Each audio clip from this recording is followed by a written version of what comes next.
கர்நாடகாவிலே BJP அரசு மேகதாத்துவிலே அணை கட்ட வேண்டும் என்று சொன்ன பொழுது, கர்நாடகாவில் பிஜேபியினுடைய அரசு மேகதாத்து அணையிலே அணை கட்ட வேண்டும் என்று சொல்லும் பொழுது, தமிழகத்தினுடைய பாரதிய ஜனதா கட்சியினுடைய எல்லா தலைவர்கள் தொண்டர்களும் தஞ்சாவூரில் ஒரு நாள் உண்ணாவிரதம் இருக்கிறோம்.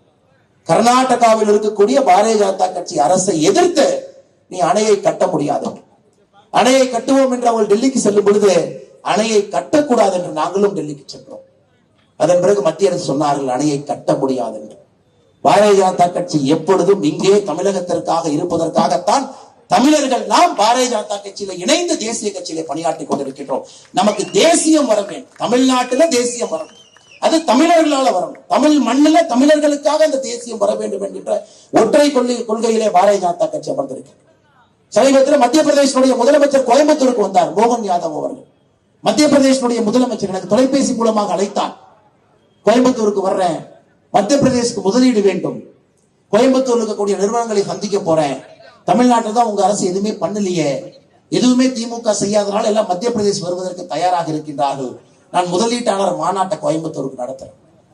ஐயா கிட்ட சொன்னா, ஐயா நீங்க வாங்க, நீங்க வருவதற்கு எல்லா உரிமை இருக்கு, மக்கள் அவங்க முதலீட்டை மத்திய பிரதேசத்திலையும் போடலாம், உத்தரப்பிரதேசத்திலையும் போடலாம், தமிழ்நாட்டிலையும் போடலாம், அவங்களுக்கு விட்டது. ஆனா நீங்கள் நடத்தக்கூடிய அந்த மீட்டிங்கு ஒரு தமிழன் என்கின்ற முறையில பாரதிய ஜனதா கட்சியினுடைய உறுப்பினராக இருந்தாலும் என்னால் வர முடியாதுங்க ஐயா என்று சொன்னேன். காரணம், நாங்கள் இங்கே இருப்பது 2026 நம்முடைய ஆட்சியை கொண்டு வந்து அந்த முதலீட்டை தமிழகத்திலே தக்க வைக்க வேண்டும் என்று நாங்கள் யோசித்துக் கொண்டிருக்கின்றோம்.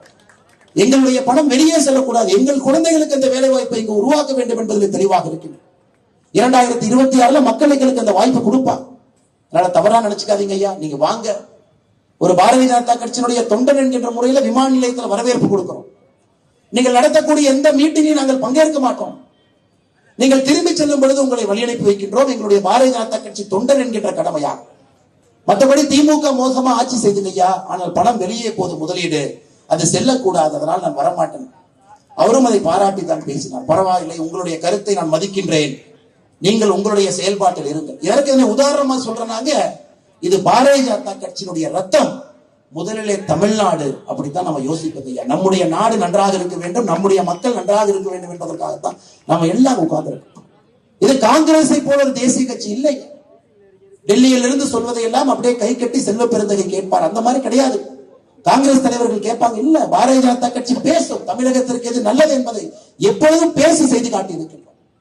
கர்நாடகால காங்கிரஸ்கார மேகதாத்துவில் அணை கட்டுவேன் என்று சொல்லும் பொழுது தமிழகத்தில் இருக்கக்கூடிய காங்கிரஸ் அதை பற்றி ஒரு வார்த்தை பேசாம இருக்கிறாங்க. இது போன்ற தேசிய கட்சிகளால் தான் பாரதிய ஜனதா கட்சியை போன்ற ஒரு தேசிய கட்சிக்கு தமிழகத்திலே அவமானம் நடந்து கொண்டிருக்கிறது. இந்திய திரிச்சாங்க, ஆர்டிகல் 356 பயன்படுத்தி மாநில ஆட்சிகளை பிரிச்சு எரிஞ்சாங்க. 91 முறை காங்கிரஸ் கட்சி, 50 முறைக்கு மேல இந்திரா காந்தி அம்மையார் மட்டுமே 356 பயன்படுத்தினார். மாநிலங்களுக்கு எந்த விதமான மரியாதையும் இல்லை, மொழிகளுக்கு மரியாதை